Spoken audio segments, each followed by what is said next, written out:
Okay. Hey, it's Mark coming to Baker's Green Acres. It is the 23rd of April, 2024. I'm your host. Tonight is the Anyone Can Farm Experience live chat, Tuesday night edition, where we talk about all things homestead, farm, and just plain living. Tonight we're going to be talking about equipping for success. And let's see, we got comments going, we got sound. Looks like we're live.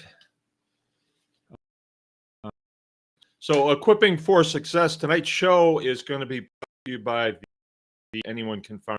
So, we just opened up registration for that. If you're interested in being in the Plus, you can go to bakersgreenacres.com and look around, follow the links, and you can get yourself signed up for that. And what that really comes down to is go to the next level for people that are really going into homesteading, know they want to do it, and they're looking for next level stuff.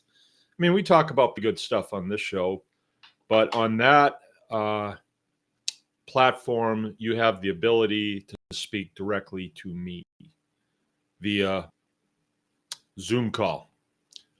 Every other week on Wednesday nights.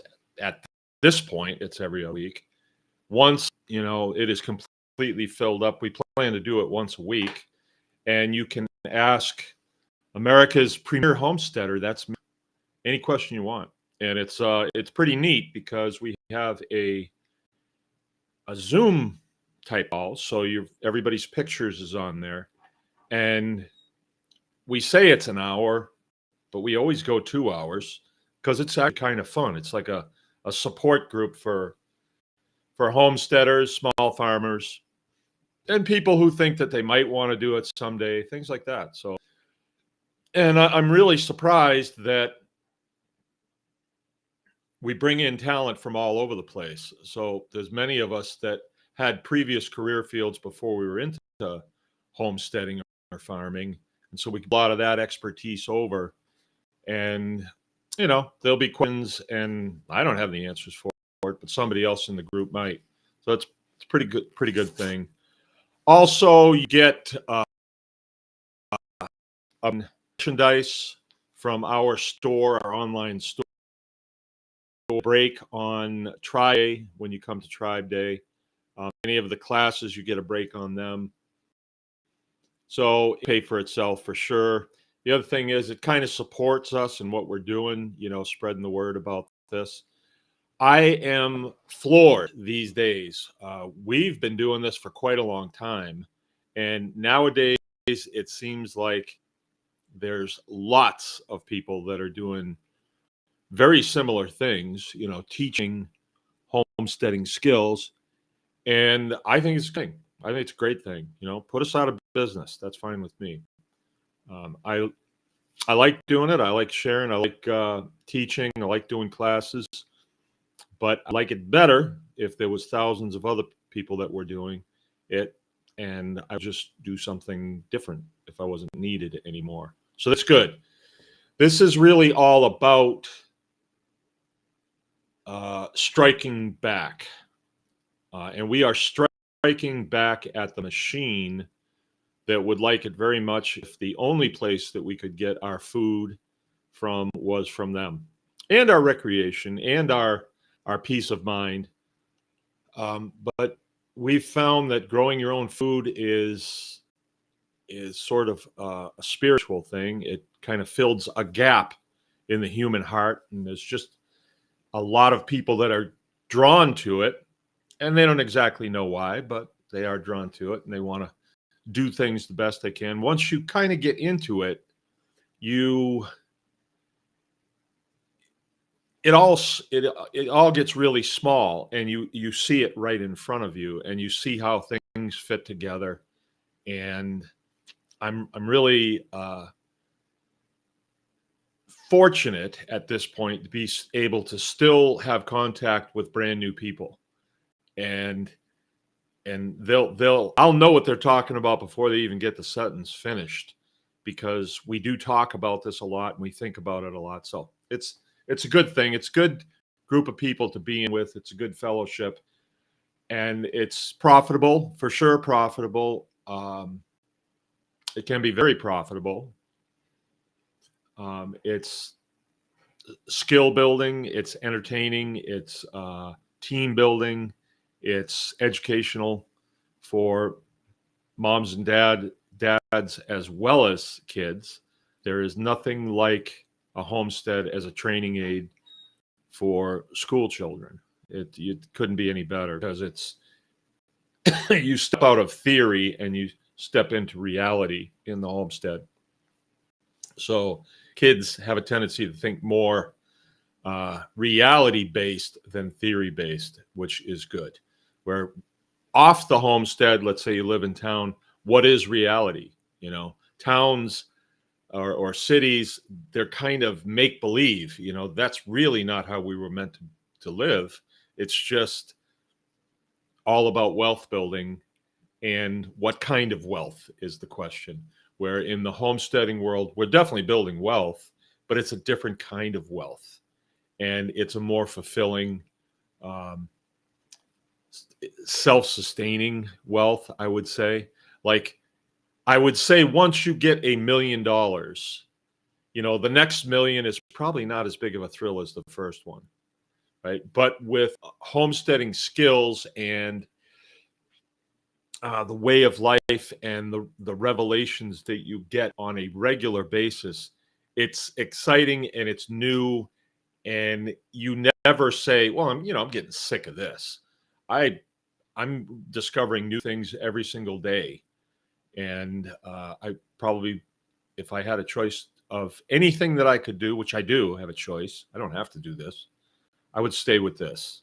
I definitely would stay with this. This has been good to me. So anyway, that's what this is all about. That's what Tribe Plus is all about. So by all means, get over there and join up. It helps us do what we're doing too. You know, it's like you're helping out sort of a ministry that is fighting back against the machine.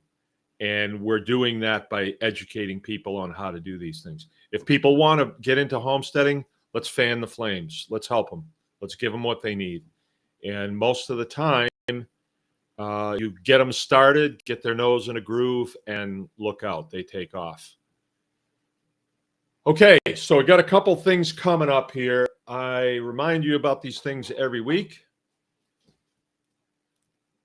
And it might be getting old, but we've got Seedling Day coming up, not this Saturday, but the following Saturday, which will be the 4th of May. Okay, so that's going to be here at Baker's Green Acres. If you don't know where we are, you can check on our website. It's bakersgreenacres.com, and you can get an address there and find out more about this. I'll tell you what it is just a day where we open up the farm. We open at 10. I may have told you 9 before. Bad on me. You know, I'll still be scurrying around at 9. And if you pull in here at 9 and say, "Can I help?" I will give you a very bad look, you know. People can roll in at 10 and come and get some coffee and then start to mingle with other folks, fellowship, set up your table if you want to have a table for your seedlings on it. It's a seedling exchange, but that doesn't mean you can't sell them if you want to. You can. I think if you're going to be a vendor, Jill's got a little sidebar on there where you can set up a table and set up a tent or something like that, and that would be fine. But there is a little bit of a cost associated with that. So people who are vending will bear the cost of the porta potties. Probably it's not much. We just want to make sure everything is paid for the day. So it's a potluck deal. So bring something to pass. In the past, we've had a pretty good crowd of people. It's surprising, and it's the beginning of spring, so it's time to, you know, start scurrying, looking through our seed catalogs and thinking about what we want to do for this growing season. So we always have fun. Always have fun. Starts at 10, ends at whenever. But I remember one year, 7 o'clock rolled around in the evening. There was still people here. And that's because we're having fun. And that is really what it's all about. All right. So that's going to be on the 4th. The next thing after that is not the next weekend, but the weekend after that. It's 17th and the 18th. And that is the Mitten Homestead Conference. Mitten. And if you look at Michigan on the map, it looks like a mitten. And if you're from Michigan, you say, oh, where are you from? Oh, I'm from over here in the thumb. Oh, I'm on the index finger. You know, the Michigan people are kind of like that. You know, every state has their kind of quirks, but that's Michigan for sure. So this is a very local deal, and I'm supporting it 100%, mostly because I like the people who are putting it on, and I liked the cut of their jib. Mine, a postman, come on the phone and asked me if I would help, and I said I'd love to. You know, if I would present, if I would be one of the speakers. So I'm going to be talking about pigs, and I'm going to be talking about pastured poultry, and we do both of those things here. And I think I have an hour to talk about them, and I'll just be sharing what we do, and then I'll leave a little space at the end for questions, and we'll see where it goes. But generally, those things are a lot of fun. You know, have a good time. And there's going to be some other people there that I hope my speaking times don't conflict with, because there's a couple that are talking about things that I'm interested in, and I would like to learn more. One of them is orcharding. I don't know that much about it, but I'm interested in, you know, getting to know more about it. Okay, so that, and then shortly after that, there'll be another Saturday class here at Baker's Green Acres, and this will be in June, and it'll be June 8th. I am looking over there at a calendar. My wife has a great big calendar, and she writes stuff on it, right? This is our office, so office/studio. So everything is written down over there. And when I sit here at the command section, commander's chair, I can see at a glance everything that's going to be going on this summer. Don't really even need my long-range glasses to see it. But that's pastured poultry class. That's also been a very good class. We've had really good turnout for that. It's a one-day class, and it's for people who maybe have not done this and want to walk through the basic steps of it. But it's not exactly a basic class. We start out in the morning by talking about construction methods for chicken tractors or chicken enclosures. There's several names for them, but it's a frame. Ours are 10 by 12, 120 square feet with no floor on them, but they have a roof and they have to hold together. They have to be pretty tough, and they contain the chickens, and we move them daily. So you're moving the chickens daily. We put 80 chickens in each one. So you're moving a group at a time. And what that does, it gives them a clean place to be. It puts their manure behind them. It distributes their manure in a, let's see, how would I put it? It's a dose to the field that the field can handle it. Because if they sit in one place too long, you can do some damage to the field. And doing it this way actually enhances the field and really does a nice job. So we go through the construction techniques, and we'll stand there and, you know, point things out, and then we take questions right there. So we're able to just run things to ground instantly. Normally people have pen and paper, or they're filming it which is fine. And then we move from there out to the brooder area, and that's where the baby chicks go. And we talk about brooding for a little while. And there's a lot to it. If you, like with growing tomatoes, if you give them a good start, you'll get a good harvest. But if you get a bad start with your chicks, you're going to have problems all the way through. It's just like if a baby's really sick when they're small, generally you can have problems for a long time. So brooding is important, and doing it properly is also important. So we run through that. We show you the brooder construction method and a lot of the techniques that we used and the equipment that we used. And then we move right from there out to the chicken field where the chicken tractors are in place, and we are actually moving chickens. So we show you how that works. We show you the water systems. And right before lunch, we're picking up chickens, mature chickens that will be processed that day. So people get to get in there, handle them, pull them out, and put them in crates. And then we have a great lunch, chicken. And then we go into the butchering phase after lunch. So that goes from probably 1 o'clock or so until the end of the class, which is very open-ended, but where every student has several chickens that they butcher themselves. Like we don't just give you the chicken and say, go for it. We'll do a little demonstration.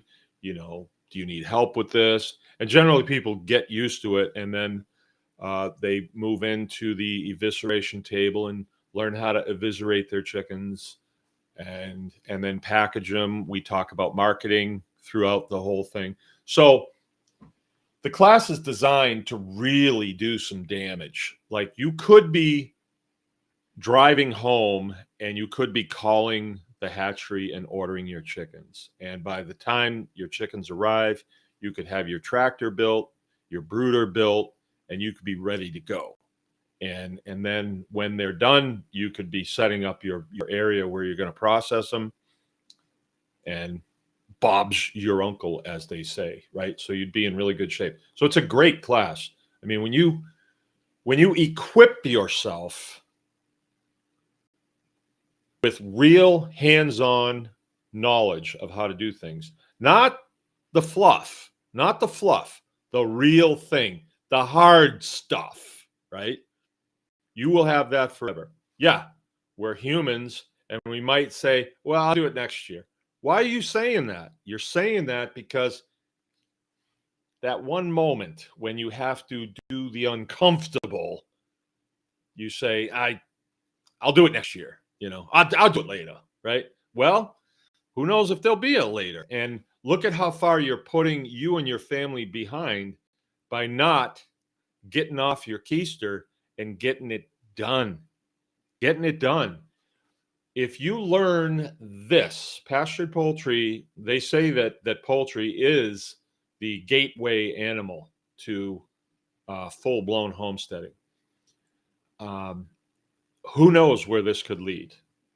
In your journey, in your homesteading journey? It's definitely a journey, right? It's never a one and done. There's always small components that you learn how to do, and you pull them together and you organize them in a sequence, and then look what we have here. And pastured poultry is not an easy thing to do, because if you have one mistake, you can have a big train wreck. It is forgiving so long as you do what you're supposed to do. You got to do something here. You can't just, opt for Dancing with the Stars instead of taking care of your chicks. You gotta be involved. And I have had some big problems along the way, and every time we have a big problem, we learn, and we don't do that again. One of the last times that we had a big problem, it wouldn't have been last summer, it was the summer before. And the chicks were in the brooder. Our brooder is outside. It's a separate building, but it's a building that's built on skids so that when the manure is heavy, we can just move the building, and then we've got a fresh spot for the birds to live, and it keeps any kind of, you know, overage of bacteria at bay, and we have really good health because of it, and it's a great way to go. Plus, there's a safety issue. Um, we have a propane hover heater in there that, you know, there's an open flame on that. And I would not want that in my garage, like the garage of the house, or in my barn. I really talk down on heat lamps, the electric kind, because we know lots of people that have burnt buildings down. I still see them. I still see people using them. I don't know. I don't know what to say. But this is sitting by itself. So anyway, it's sitting by itself out in the yard, and we had a big storm come in, real big storm, and we had hail. And the roof on this building is steel. It's a steel roof. It's insulated, but still not a whole lot of insulation. So what happened was the hail hit the roof and scared the baby chicks inside. And so what they do is they make sort of like a pyramid, a little chick pyramid. You know, they're always trying to climb to the top where they think it's safe, but the ones on the bottom, they die. So we didn't think anything of it. And then a little while later, somebody went out to do chores and said, "Hey, Dad, it's a whole bunch of dead chicks in here." So yeah, it was like over 100 of them dead, and they were pretty far along. They were two weeks along or so, 2 or 3 weeks along. So, you know, it happens. This year, we've had a couple storms roll in, and we're down there to make sure that there's not any piling going on. Because if you can prevent it, then you can save lives, and so you do it. But you know, everybody has problems, and you learn from them and you press on. You don't quit because you have problems, or I would have been done a long time ago. All right, so that's the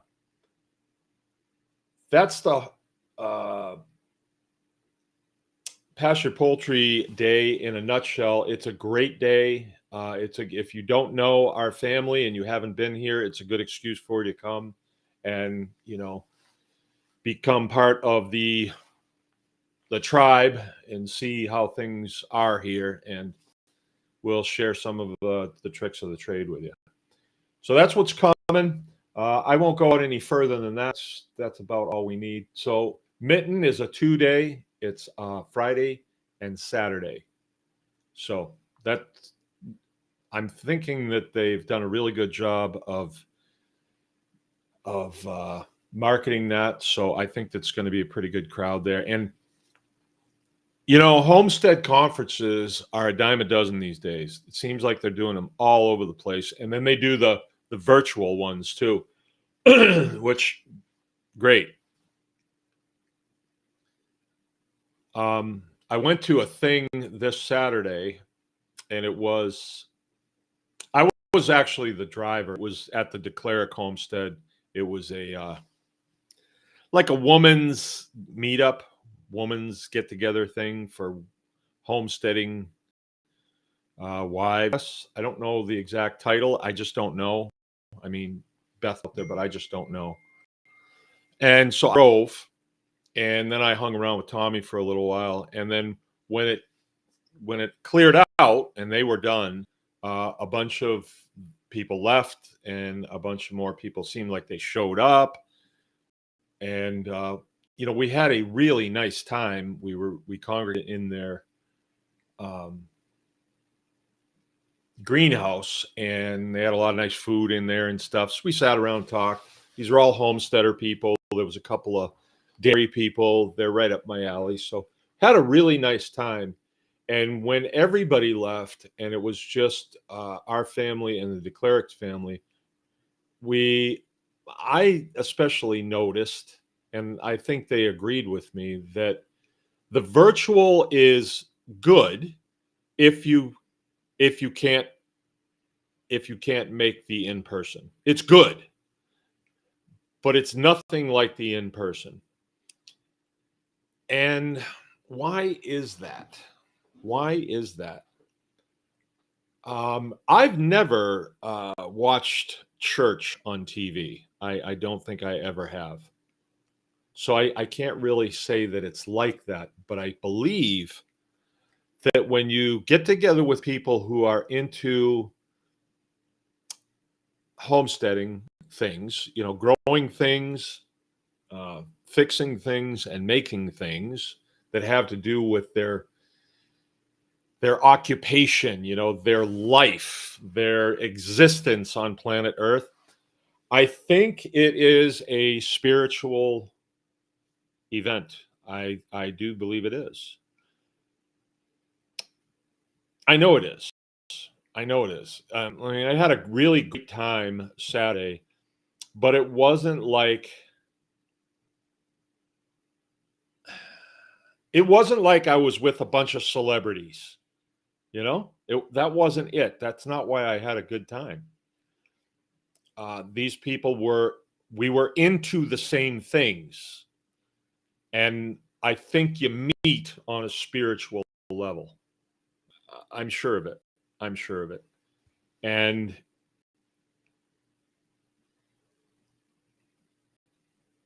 because seems to be a spiritual thing, that helps me lead into the subject for this evening, which is equipping for success on the homestead. All right, so when I talk about homesteading, I'm talking about what I know. I'm talking about what my experiences have been. I'm not about to sit here and say, well, because I've been doing this 20 years, you ought to do this. I don't think that I want to do that. I mean, maybe I do that once in a while because I feel pretty strongly about something. But as a rule, I'm saying to you, well, this is what I did. And I try to tell you when I made a mistake and how it backfired on me and why I wouldn't do it again. I'll be perfectly honest with you with that. Like, as far as I know, there is no manual out there that you go by to do these things. You, a lot of times, have to feel your way through it. And if you have a lot of life experience in other things, sometimes the dots connect. And you could say, well, it's not exactly like this, but it's somewhat like it. And I'm going to exercise these principles, and I'm going to expect a good outcome, and I'm going to do everything I can to make a good outcome. Well, those are principles that you use in everything. So, hey, it should work. So many positive waves, we can't lose, right? So equipping yourself to do that, I think it is something that you have to be involved with. I think you have to be intimately involved with this. So I've told you guys that the way it's worked for me is I can get so into what I'm doing on this homestead, and it isn't just the process of, say, maybe building a fence. We built fence yesterday and today, my two youngest boys and I. And yeah, we're going to have a nice fence coming out of it. And yeah, it's going to really relieve a lot of problems here because I can open the gate and the cows can go out, right? If you remember, I put up a single strand of electric out there last year because I just didn't have time to build, the barbed wire fence like I need out there for the beef cows. So I did what I could. I built one side of it, or I had one side existing. I built another side, and then we used a temp fence for the other two sides, and it didn't work out. They found their way through it. So I don't know how. I suspect maybe a deer ran through it and then it was knocked down. And so maybe the smaller ones went through and then the moms had to go with them. I don't know. But I know that we had to go chase the cows home and it was good. So then we locked them in. They were in for the winter. No big deal. So anyway, we're building fence yesterday. But last night when I went to sleep, I was thinking how awesome it is that I can spend 3 or 4 hours working with my two youngest sons. I'm teaching them how to do something. They know that what I'm teaching them is important to me. And when they search themselves to figure out why it's important, Dad, they realize, well, it's important because we got to get these cows access to all of this grass that's growing here. 30 acres of grass, they need access to it. And what happens when they get access to the grass? They settle down, they fill their bellies, and they gain a pound and 2 pounds of beef per day. And then next December, we're going out there with the tractor and a rifle, and we're bringing them up to the butcher shop. And before you know it, we've got T-bones in the freezer, and the rest is history. You know, beef sells really well in our store, and it works. It really works well. So these kids, 12 and 14 years old, get to see something happen. They get to see a process come together. They get to learn the skills of building a fence that'll be there for their lifetimes. And they get to spend time with their dad, useful time, and I get to spend time with them because I've got 6 sons, and these 2 are the last 2 home. The other ones are out being adults, and I see pictures of them, and it kills me that they're not here. And also, I have regrets that I maybe put more emphasis on this operation than I did in their personal development. And that was just my immaturity at the time. I was really young when I started this, you know, and I mean it seems like a long time ago, but it really was just 20 years ago, which this May I'm out of the service. This May 5th, I'm out of the service 20 years. So I will be out as long as I was in.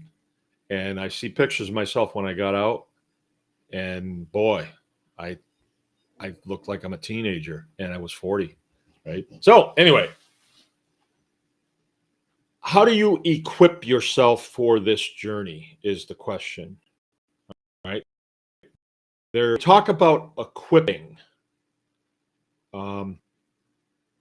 I had to learn how to do these things, how to be completely equipped to leave someplace, a regular base, a regular Air Force base, and then go someplace else where there was absolutely nothing and be able to set up an operation in order to maintain these airplanes so they could come in and out in the event if there was some sort of disaster and we had set up another airstrip someplace else, right? So you spent a lot of time thinking about equipment. Equipping is not just the physical stuff, the tools, the spare parts, all the things you need, the lubricants for the airplane, the fuel for the airplane, all the things that you need to maintain the personnel that are going. It's a big thing. And you may be able to go do it for a couple of days and pull it off. But if you're going to do it for an extended period of time, you have to have sleeping arrangements, bathrooms, you have to have dining facilities, messing, they call it. You have to have you got to give people a break. So they got to have a place to go when they get away from the flying operations, get away from all that. So equipping has been something that's pounded into my head. And I was involved with it pretty heavily in my time in the Air Force. And when I got into this operation, I found out really quickly how important equipping was. So, for instance, when I was going to build fence for a week, let's say, I would get really frustrated in that, okay, the pounders over here and the piers over here and the fence stretchers over here and the come along. Who's got the come along? All the things that I use all the time. And once that happened a couple times, I said, you know what? I'm going to be ready for fencing the next time it comes up. And I've been over the years, I've been putting together sort of like a fencing kit, and I have a small trailer that goes behind my Jeep, and it's actually a trailer that was made. It's called a Spen. It's really old, but it's totally functional. And I have a box in there that has the tools that are necessary to do this, and the wire and stuff goes on the back of the trailer, so you can pull it out and it doesn't kink. And I put some time into it. And when it comes to the equipment that goes into that, I think I've got it nailed. I have everything I need there to do my fencing operation, and I have it all in one place. Once I hook that trailer up to the Jeep, I got everything I need right there. And it's really convenient, right? So now I know how to do this fencing. I know what I need. I can sit here and count the number of posts that I'm going to need for a certain leg of fence. And when we get out there, we have everything we need with us. So we have the know-how to do it. We have the equipment to do it. And we have the process mechanism, I would say. I would call it that. I would call the deployable mechanism to do it. So what does it mean? What's the end result of that? The end result to me is when I have a task to do and I know where the tools are and I know all I have to do is move that trailer out there. I have everything I need. Then all I have to do is go to it and start digging the holes for the posts, dropping them in, packing them, cutting them so I can put a cross piece on them, putting the wire on there for the tweakers and all this. And if you haven't fenced with us, then you don't know what I'm talking about. And there is a fencing course for members. As things go on, I mean, I'm going to offer a fencing class because I don't know what's more important in livestock. I really don't. If you can't keep your animals on your side of the fence, you've got problems. And when it comes to big animals, it's a big problem. Once you have animals get out, and you guys know, I've had it happen. Every year there's been two, and totally my fault.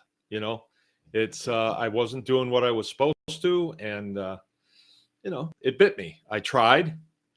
I hedged my bet, kind of thinking like when the cows have a fresh bale, they don't push the fences. They don't want to go anyplace else. But if they don't, then they see a little bit of grass on the other side, and they'll kind of lean over a little bit. And if they're not getting shocked, they'll more and more, and before and then they want to go free their friends up here, the milk cows, and they get out. And then Mark comes on an appointment, and I see cow tracks in the road, and it's just a shudder goes through. It just goes through like how could this happen? Well, but it does. And when that happens, then you have to get them back in, and you have to fix any damage that they do, and you have to and then fix it. And did. And you would think I would have this figured out by now. The problem, well, the situation is that we expand all the time, and things change. I used to keep all of my cows together, the beef cows and the milk cows, and milking would have to go out there and cut the milk and drive them in. Now we have them separated, so when it's time to milk, we slide a door open and they just file in, go to their stanchion that they like, and we lock them in, lock the stands down, and go to it. So we've changed it. We're always changing things. So anyway,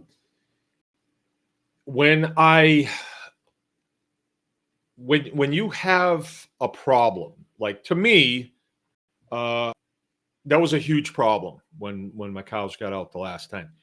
Huge. All right. The kids and Jill went to a jiu-jitsu tournament down by Detroit. I had to stay here and take care of to milk the cows 2 days on my own. I went to a friend's house, picked up some hay, came back, and the cows are out. It's like your worst nightmare. You're here by yourself, and the cows are out. And I got PTSD from it. Actually did. And I didn't sleep well that night. I was here myself, so I didn't sleep well anyway. I heard bumps and everything. And, so now I turn my PTSD into action, right? I want these fences tight. I want them right, done right the first time. I don't want to be fooling around with any temporary stuff and just hope that it works, right? I don't want to do that anymore. And so I equip myself with proper procedures because I don't want problems. I've had problems and I do not want them. Right? Okay. So equipping yourself is kind of a mindset. Anything that you're going to do, whether it's bees or gardening or anything, you look at it and you say, what's the worst that could happen here? Like you have this really nice garden all laid out. What's the worst that could happen? And you see your neighbor's cow in there eating your onions. Yeah, that could happen. Or you have a nice little pen of pigs. Everything's fine when you go to bed. You get up in the morning and your garden is wiped out and the pigs are out there laying. Thank you. Thank you. Thank you very much. I love those tomatoes, even the green ones. We ate them. So I'm not saying that you've got to let this run you, but equipping has everything to do with things not going wrong. So you want to look at what you're doing and say, what could happen? And I don't want that to happen. So what do I do to make sure that it doesn't happen? Okay, so that's one aspect of it.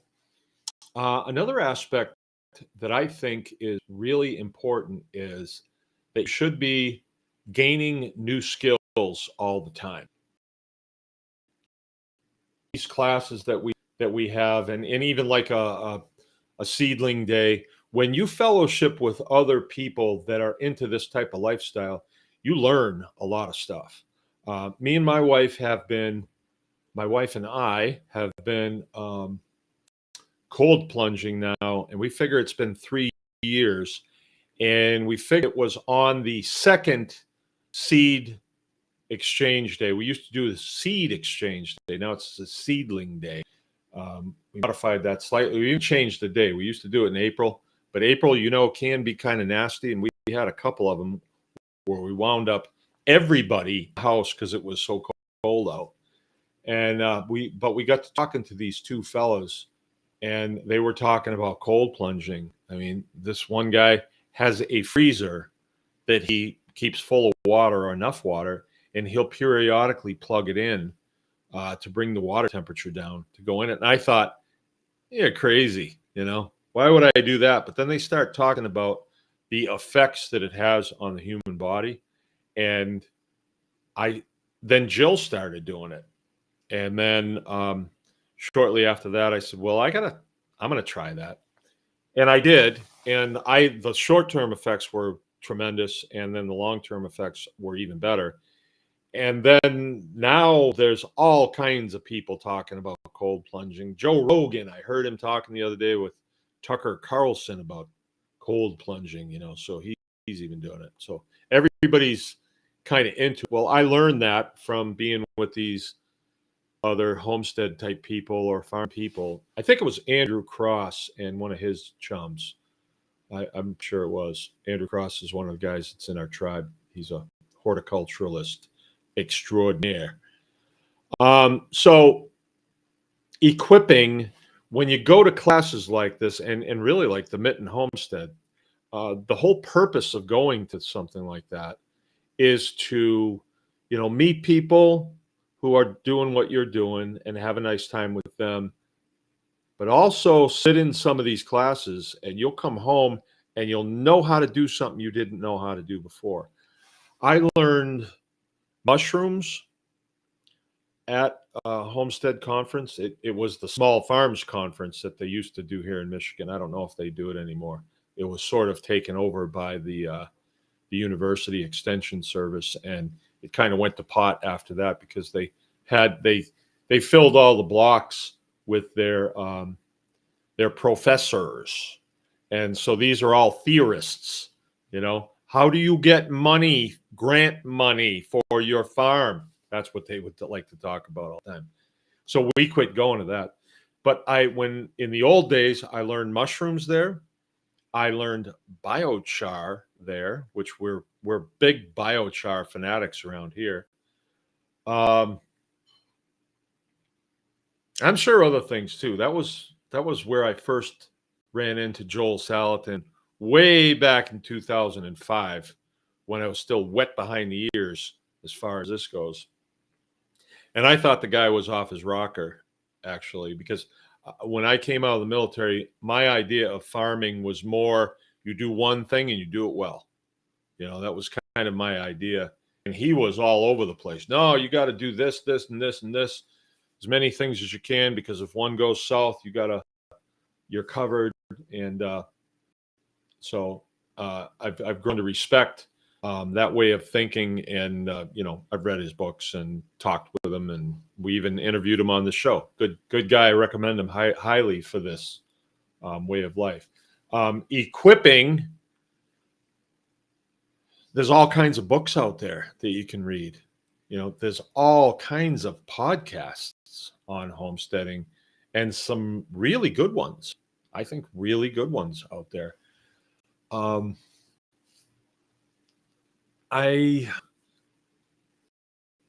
like when I'm working here during the day, I like to some of those things, but I would never say that, well, I never need to go to those things in person. I will just listen to them.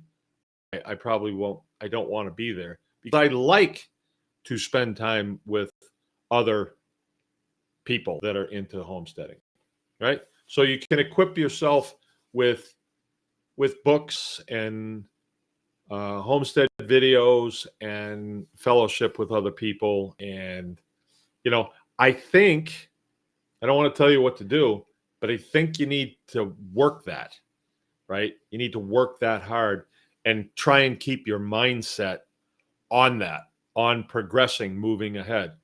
So, as I mentioned before I go to sleep at night, I usually think about what I did that day and what I plan to do the next day. And it's not like an exercise or anything. It's just where my mind goes, If I start thinking about stupid things that I did in high school, I don't sleep very well.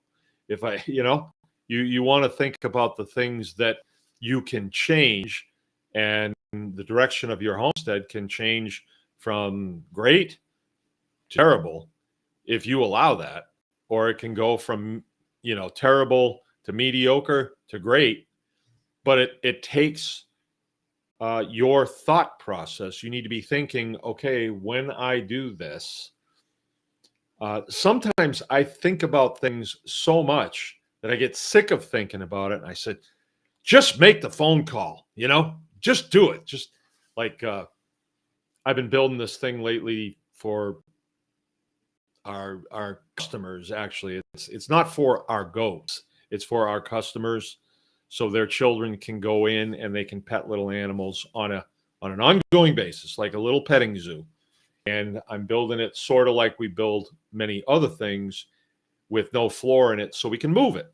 Right when the grass under it gets a little um, turdy, we can just move it, and then it's on fresh grass. And when little kids go in there, they're not going to track a bunch of manure into their parents' car. Right? And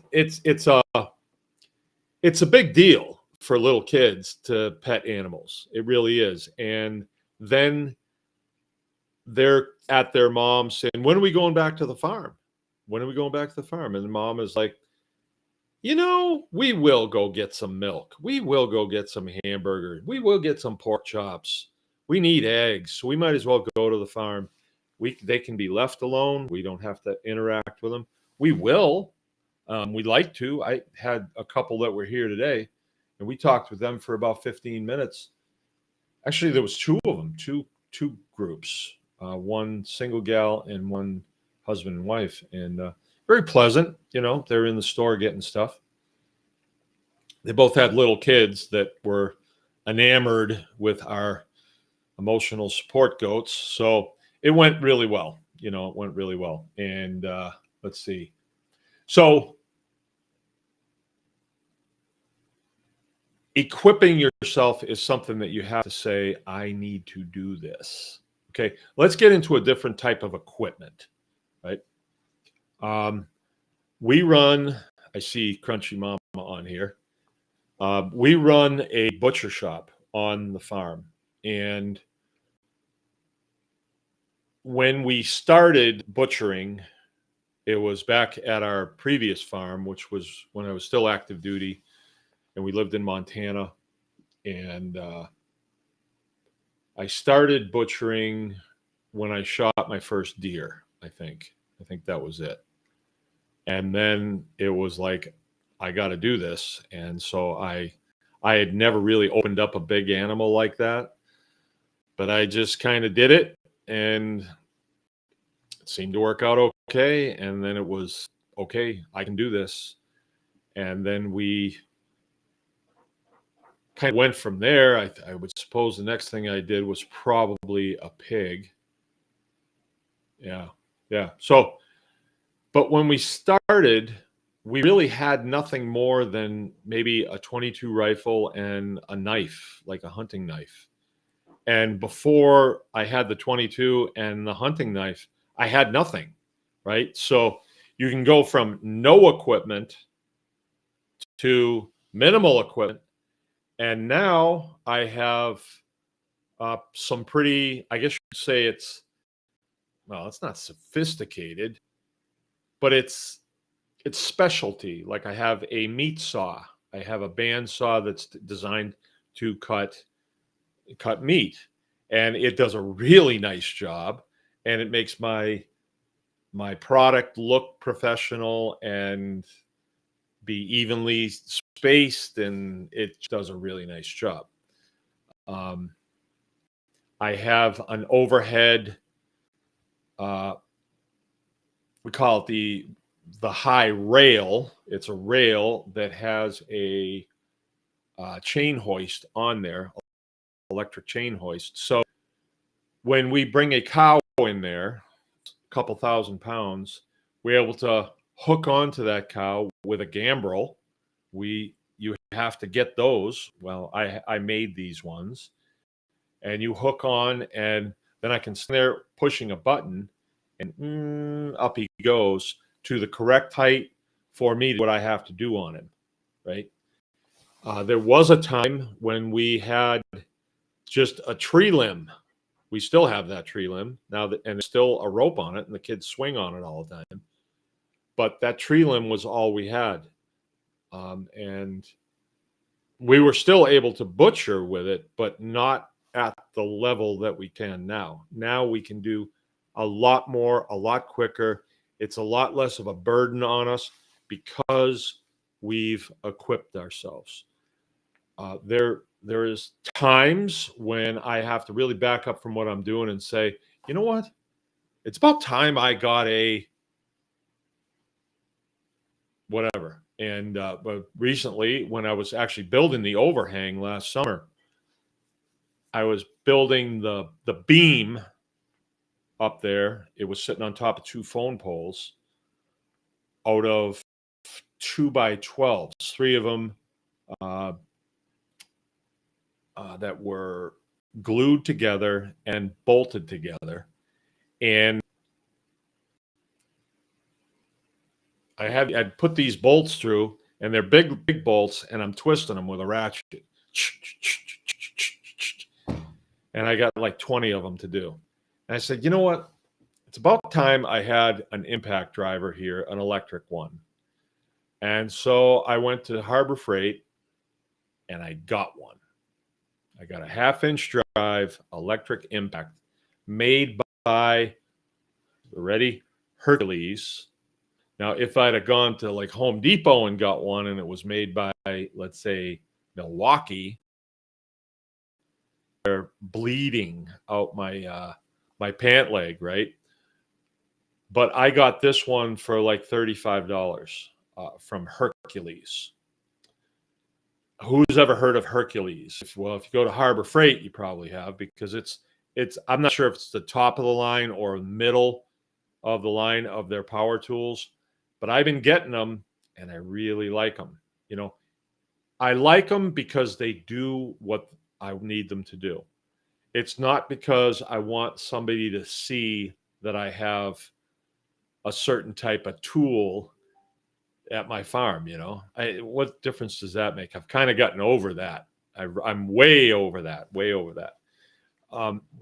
and I'm not slamming any of the big tool companies. It's just I'm slamming kind of a mindset. Like, I need a tool to do a certain job. This one will do it.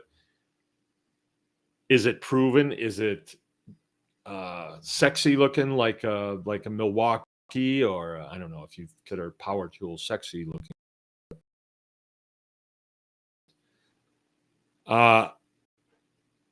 But the point is, I'm equipped now. And because I spent less money on that, I can purchase another piece of equipment, which I actually did. I got one of those impact they used to call them Hilties, and you use it for it's almost like a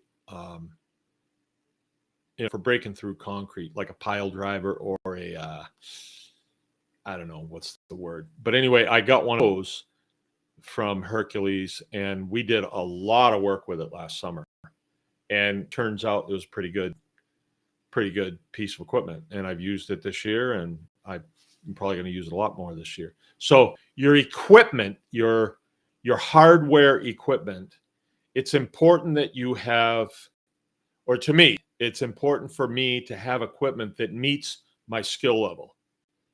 So let's say that you go to an evening class at the college and you learn welding, and then you come back to the homestead and it's like, well, now I know how to weld.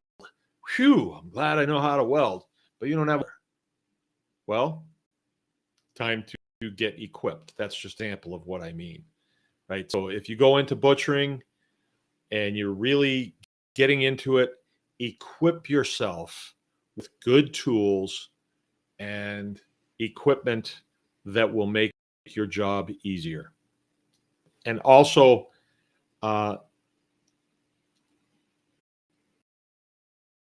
you'll be able to do things that, well, I want to make sausages in my butcher shop, but I got this little sausage stuffer, this little horn sausage stuffer that came out of my grandma's house. Well, yeah, and you can put in about 5 ounces of meat and then you stuff it. And then you got to open it up again, put in 5 more ounces of meat, and then stuff it. Well, if you have a big stuffer that will hold, say, 30 pounds of ground meat, and you have a crank on that, one person can crank it and the other person can operate the hold on to the horn where you put the sausage skins over it and they fill up, or they even have them where they have an electric motor on them, and so you're stepping on a button, and now you're going from two people to one person. Right? They have air pneumatic ones too that are, you have to have a compressor. It compresses air, and that pushes that operates the mechanism in the saw stuffer. So what I'm saying is be open to additional equipment.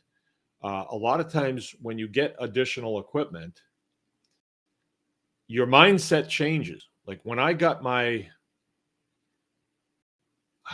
what do you call that thing? It's not a rotary drill or rotary hammer drill. Yeah, I guess you'd call it a rotary hammer drill.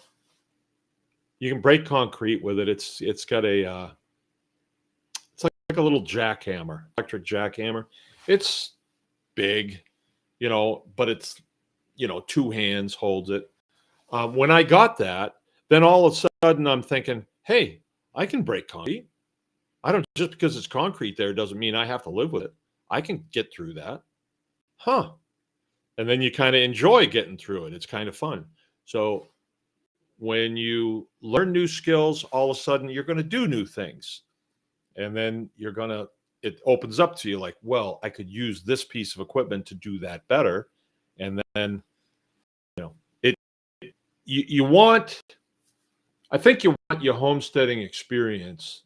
I think you want to get on a track that is naturally going to take you further and deeper than you would go on your own, because it just up things to you, and now you're in that. Now you're doing that. So, yeah, that's my point for tonight. I had a really time down at the Clerics this weekend. It's nice to fellowship with friends, meet new people, and meet some old people. I did want running into somebody that was in one of our classes, and we got to talking a little bit. I don't know how the subject came up. I mean, I don't know how I wind up talking about milk cows all the time, but I wound up talking about milking cows with her, and I think it was a day or a day and a half, and she was putting a post out that she was looking for some cows.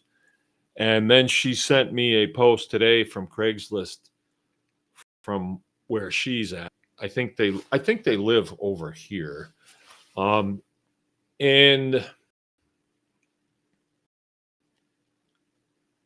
I think they have a good chance making it in the cow milking world. I think they do. They're very motivated, and they're not scaredy cats at all. And it seems like they've waded into things before and will sweat the small stuff later. It seems like. So I'm always willing to kind of drop what I'm doing to help them. People like that, because I think that anytime somebody else goes out and completes one of these tasks, it's doing a lot of damage to the realm, the evil Kabbalists out there that are trying to control us with our food. So I'll help them do that if I can. If they're successful, they do a lot of damage, and people see what they're doing and say, I'd like to do that. So this is how you get back at them, right? I mean, I'm really fuming when I think about what they have, allowed in the stores and calling it food. That really makes me fume. And they'll look right at you and they'll say, well, we're scientists, and people are still believing them, right? So I can really get fumed up over that. Instead, I choose to just, hey, we'll take care of our own. We'll go our own way. We're gaining numbers all the time of people that don't want to go with you. I heard today the official reports have come out that little virus that we dealt with a couple of years ago, oh, yeah, that came out of a laboratory. Oh, yeah. getting news coverage, and people are already starting to say, difference does it make? It was contagious, So I think that should help people to see that whenever they bring science up, you need to have a red flag pop up in your mind, and you need to be very judicious when it comes to, very prejudiced when it comes to that. Science makes sense. Bad science, a lot of times it's like, hey, it's just a science. It's almost religion for science, in that a lot of times you got to have faith. You just got to believe. Well, it's nice to have some anecdotal evidence that this is correct, but it shouldn't be that. You just got to believe, because we're smart you are, and so you just need to believe us because you're peasants, right? You don't. That's not good science. So anyway, what we are doing as far as homesteading is kind of pulling away from all, and we're not gonna change course of the boat, the ship. We're not going to change that. We're just choosing to get off, and we will do this. Yeah, but the boat has movies, and it has a full bar, and lobster bisque and all this stuff. But they also might run it into an ice, and you might wind up in the North Atlantic, very cold and then very dead. Now, we choose to get off. Why? Because judging from the trajectory that they are going, it's just lies and cheating. So you guys go if you must. We'll go this way, and we will do what we have to do. And I don't think it's a, ball take you by the back of the neck and pull you back over. As it is right now, I don't see any real pushback to what we're doing, except maybe the odd bird flu thing. But I think they just try it because they're between a rock and a hard place, and somebody's telling them, hey, try the bird flu thing again. And they try it, they run it on all newspapers, and nobody cares. Nobody cares anymore. And so it's like, we don't have money to get this going, not after the Wu flu. I think the Wu flu, some people are saying, well, it was a test run. I don't think it was. I think it's a real thing, and I think it failed. I think if it had worked, we would still be in isolation, or some people would. We would still be wearing face diapers, and we would still be. I think that they wanted to limit our movement based on our medical records. I really think that that's what they intended to do, because you see, they pushed it much further in other parts of this country and other countries of the world, much further than they did here. And I believe it fell through in the United States because of the American people. American people have traditionally been very hard to govern, right? Because of our history. We've been hard to govern. And, they're doing everything that they can to make us more governable, but it just opens up a whole another level of, well, we're not going to do that. We're going to do this. It's like they keep stopping up doors, and people find a different door to go through. I mean, Americans don't like to be governed by tyrants. They really don't. And the American tyrant is Bush League. They are amateur compared to European tyrants. They are amateurs, right? Because the American life is a good way of life. You don't have to be a tyrant to have a good life. You don't have to. You can work hard, have a good job or good business, get you a sailboat, go to the beach, raise a family. You don't have to be a tyrant. Usually the ones that find their way into it got all C's in high school, right? So that's where they wind up, and they wind up being 2-bit tyrants, actually. And I think that myself, I don't have time for them anymore. I just kind of ignore them, and I don't know. I don't think they have real good hold on people in the United States anymore. That's my feeling. We'll see what happens. Okay, let's see what we got here. Let me read some of these things. Maybe you guys have some comments for me. Let me get my spectacles on. Just so you know, I'm still optimistic. I know that there's a lot of weird things happening in the country, and some of the people that I listen to, I don't listen near as much as I used to because it takes away from my work. And I believe that my work is important. So I listen continually, but I will take little bits and pieces to find out what they think is going on. And there's a lot of things going on that are cause for concern, sure. But I'm still optimistic. I am still optimistic, and I think that the feeling of optimism is something that you can have regardless of your circumstances. You can be optimistic. You know, you think I just popped into my mind crucifixion of Jesus of Nazareth. And he was crucified between two outlaws, and one of them was cursing him. If you're the Son of God, why don't you hop this cross? And the other one said, you fool, can't you see this is the Son of God? So his optimism came from his observation. And Jesus said to him, I will see you in paradise this afternoon, something along those lines. So regardless of the situation you're in, I know that's a tough situation, hanging from a cross. But we're in a tough situation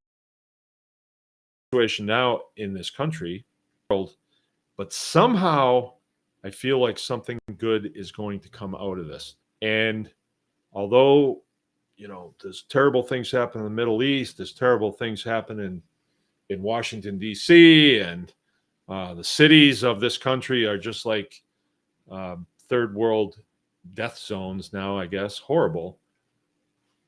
Our lives here are good because we've chosen to go that direction. And I don't know if everybody can do that. I don't know. You know, I was able to do it. But because of that, I am optimistic for the future. Might be all wet, but that's the feeling that I have. I'm not feeling doomsday. I am not feeling doomsday. Matter of fact, the doomsday people, you know, that are on the internet and they make content that I listen to, I won't mention. It starts off, he's walking through the woods with a gun, you know, like a 4 hanging across his chest. And for all I know, I don't think he's ex-military. And I'm thinking, that is, are you looking for trouble? Because that's not a good that's not a good look. But as if that someday we will all be doing that, I got news for you. If you're walking around like that, somebody might be watching you, and they might say, you know, I'm gonna have that gun, and they will shoot you for that gun. That's just a dumb thing to do. But a lot of those, the nature of the information that they have there is, you guys are screwed. You know, it's terrible. You know, they're going to do this, they're going to do that, and you don't got a chance. I don't. What does that do for you? That's the Tokyo Rose effect. It's like you're done and you don't know it. I am not going to listen to that. I am just not going to. That's not news. That's I like to listen to people that have solutions, right? And so in the line of work that I'm in, I don't have solutions of how to influence people in Washington, D.C. to do the right thing. I don't have that. That's just not, you know, I can write to my senators, right? That's funny. But I do have the ability to influence the people that I come into contact, people that are all around me that haven't quite done what we've done yet. And then they say, hey, how do you do that? Oh, I'll show you how to do it. Yeah, don't do that. Do this. Don't raise pigs. Milk cows. You can do it. It's kind of funny. This gal that I was talking to today, she was all in it, and it was like, well, maybe now's not the time. Plus, they say on and on about these two really nice Jersey cows. And all I responded back, yeah, maybe you're right. It's kind of hard. Maybe you should look into rabbits. Just left it right there. I thought it was so funny, and she got it. And we talked on the phone. She said, no, all the time. That stuff does. And I was like, I know that. That's why I'm talking to you. If you're a scaredy cat and you weren't able to handle it, I'm not going to waste my breath. All right, let's see what we got. Keith Sutton's with us. Hilltone Place. Good evening. Watching while cooking supper. Thanks for sharing your knowledge. My pleasure. My pleasure. I hope we can all do that. Good evening, Mark and Tribe from David. How you doing there, Chief? Just Me is with us. Jamie Gottel. I've been digging old hog panning out of the woods and reinstalling this weekend in preparation for Mangalitzas. Inspired by your operation. Thank you. And you don't have to call me sir. I work for a living. No, that's what we say in the military when you're an enlisted person and somebody calls you sir. Thank you, sir. But I call people sir too. I appreciate that. I wonder where you're from there, Jamie, if you're going to be around us getting mangas. Mangalitzas were the hottest thing there for a while, but I think they were pushed for the wrong reason. Because when people get them and they do their first processing on them, like let's say they send it to a processor, you don't get to see all the fat that's in that pig. You don't see it. But you process your own, a 300-pounder will have a back fat on it like that, or sometimes more, like that, like 5 inches.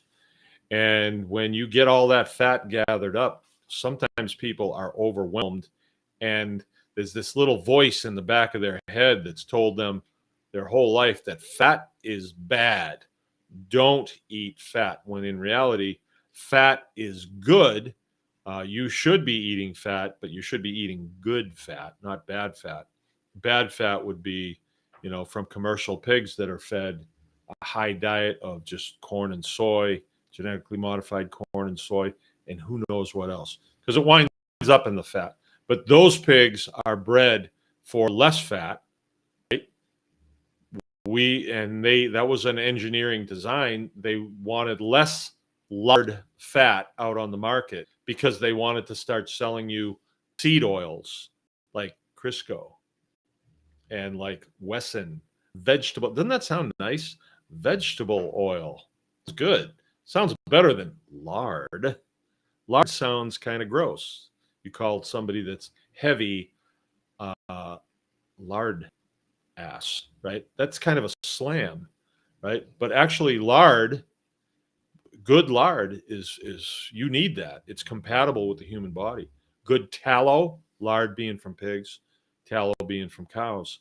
Tallow from cows that are grass-fed, that you do need that. That's good stuff. Lard from Mangalitsa that is grass-fed or that is forage-fed is some of the best lard that you can get. And I think that we should have marketed these pigs as extreme lard pigs, and here's what you do with that. Because I've heard, I hear the complaining from the keyboard wizards that, I put all this time into these Mangalitsa pigs and I sent them in to be processed and I only got this much back. The rest of it they threw away. And you didn't get the hide back, you didn't get the hoofs back, you didn't get the intestine, you didn't get the guts back, you didn't get the head back, you didn't get the lungs back, you didn't get any of the fat back. So that's what happens, and people get turned off by that. But people don't know what to do with the fat, right? And because we're so separated from that type of shortening because of the seed oil industry. Why is the seed oil industry pushed so heavily?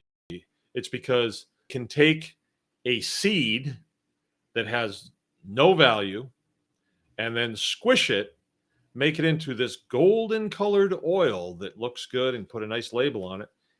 They really got nothing into it, but then they'll sell it for $6 or $8 at the store. So there's a huge profit in there. And they'll feed it to people. They don't care what they feed to people. They'll offer macaroni and cheese for sale. And here you go, feed it to your kids. They know it's not good, but yet they don't care. I mean, well, it's FDA approved. Oh, trust the science. Okay. Right. So when we market Mangalitsa pigs, we really need to be also telling people why it is that this pig is so magical, so good for human health. It is so good for human health. You have to know how to render the lard down. I think Beth was saying that she puts up like 200 quarts of lard, and somebody was questioning her on that, and she says, like, I use 1 or 2 a week, right? Instead of, how much butter you would go through if you were going to just stick with butter instead of lard, right? So when you see a massive back fat like that, you should be excited because there's a lot of uses for it. Any place where you would use butter, or not any place, but a lot of the places where you can use butter, you can use lard, and it's actually very compatible with the human body for, joints and brain, and any place where you've got where you maintain fat for lubrication or gut health or anything like that. It's really good stuff. All right. And Mangalitas are really good at turning, marginal forages into really good lean and fat. Okay. Jensen Family Homestead. Howdy, everyone. Cool. Crunchy Mama's taking beef processing on the road, I see. And I think that's going to be a worthwhile thing. Those guys, there's no moss growing on those guys. That's good. Okay, International Homesteading. Who the heck is that? Oh, Declaric Homestead. Sorry we're late. All right. I want to try, just me saying, I want to try raw milk. Do you know anyone who sells raw milk in California? Yeah, in California, you can buy raw milk at the store. Of all the weird things that California's got, and I used to live there, so I know, it's one of the states that they carry it in the store. And I know that because I met a guy at a Weston A. Price Foundation conference by the name of Mark McAfee. And he was an extremely interesting individual. And he's got, I don't remember exactly, but I think it's a huge raw milk dairy operation, just huge. And I think he's in Northern California.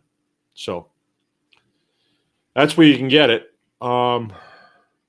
It's a little far for us to ship,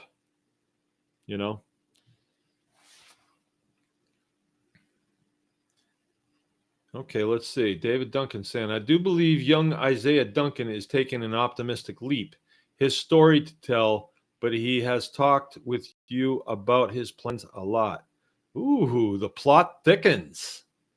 The plot thickens. All right, cool. No, it's not that polygamy thing talking about before. It's not that. All right. Just me. What's another name for raw milk? Nectar of the gods. Nectar of the gods. Yeah. All right. Yeah, raw milk. You go on YouTube and put in raw milk. there's a whole bunch of things that you can learn about. And some of the things that you will hear is just phenomenal. And you got to wonder, why is it that the food complex does not want, what do they care if we want to drink raw milk? What do they care? Like, when did we elect them to look out for our health? Mind your own business. But yet they'll go to great lengths to make sure that that doesn't happen because they're concerned with your health, and they'll bring up all kinds of weird fun facts to make you scared of drinking raw milk. Actually, raw milk is a superfood. There's no two ways around that. These beautiful cows convert grass into milk, and it's a magical process, and the milk is meant to nurture their calves, and it has that same effect on us. And they were given to us for a reason. So, all right. Well, that's about it. We're at 9:26. If no one else has any parting shots, I have a story to tell you. I have a story, the real life story. Yesterday, I was making a scrap run. We got this seedling day, and so I was cleaning up from all the things that I do here. I accumulate scrap metal and an old oven and an old freezer, and I need to get rid of that stuff. So I have a 1966 2-ton dump truck. It's a grain box, and I've had it for a long, long time, 20 years at least. And so I loaded that up Sunday, and I was going to make my scrap run first thing on Monday morning, just to get stuff out of the courtyard so it's not an eyesore or a kid running into sore. And so I start the truck up, I hit the clutch pedal, and bang, it goes right to the floor. There's no clutch, nothing. So usually I have to fill the reservoir and then start the truck in gear and then go a little way, shift into the next gear without a clutch, and go a ways, and the clutch comes back, right? It's been like that for 10 years, right? And I never even think about fixing it. I just think, well, it does that every now and then you have to fill the reservoir, and that's the way we do it. But not this day. My scrap yard that I go to is probably 10 miles away. And so I had to make it all the way there with no clutch, which is kind of a challenge. So I get there and I dump my load. I make it to the scales, and then I'm sitting in the parking lot, and I got to get this fixed. I don't have time to fix it today. I really don't know what's wrong with it. I think I have an idea what the problem is, but I don't have time to do it. I have this fencing project that must be done, and that's that. And so I called up our good friend John Spears at Spears Auto, and I said, "What do you think?" And he says, "Bring it in. Get it in here however you can, and we'll take care of it." I said, "Yeah, but what am I going to drive?" And he says, "Oh, don't worry about it. I have a courtesy car." And I knew he had one, but I didn't know he still had it going. So I get over there. John comes out, meets me, looks the truck over, says, "Yeah, we can do this. While we're at it, we'll do this," and just really taking care of me. And then he hands me the keys, and he says, have a good day." So I get the keys, and it's for this blue car over here with Spears Auto stenciling on it, courtesy car. I get in it. It smells nice. It's clean. Start it up. The air conditioner comes on. It's a Chevrolet Impala. Fairly new one, it seemed like. But anyway, I drove out of there, and I stopped at the coffee place and got myself a latte. And I just felt like the man. My truck's getting a new slave cylinder put on it. That's what it was. It was a slave cylinder for the clutch. And a new muffler. So when I pick it up, I'm going to be pimping when I get that thing picked up. Truck's built in 1966. It's like 50 years old, so or more. Anyway, So anyway, I think that is one of the nicest things that happened to me when they're going to fix my car for me or my truck, and they give me a loaner car, and he says, take it until you don't need it, bring it back when the truck's done. And I didn't go anywhere. I just came home and didn't here, but still, it's nice that I have wheels if I need them. And every couple of times today, I look at that and I see Spears on there, and then he called me and he says, "Hey, we got this figured out. Should have it ready in a few days." And I'm just like, that's good. That is good service. And so I want to share it with you. John doesn't pay me any money. I just want to share with you guys. If you have automotive needs, go to Spears Automotive in Cadillac. John and his wife, Wendy, run it. They're really nice people. They got a good group of guys working for them. That work is hard. The towing aspect of it is hard. I cut my teeth working in gas stations, and I love that work. And if I didn't have so much to do here, I would volunteer driving tow trucks. I really would. It was a blast. I had the time of my life when I was 18 doing that stuff. All right, so I wanted to pass that on. Do some business with Spears if you can. You can buy cars from them. They fix your cars. They pick you up when your car breaks. And they just all around nice people, good experience. Nice guys working for them, too. They got a good group of guys working for them now. All right. All right, going to get going. Thanks for coming. Remember, anyone can farm, and if you're going to do it, now is the time. Get out there, make it happen. Good night. No, there will be no conference call tomorrow night, no consulting call. That will be the week after.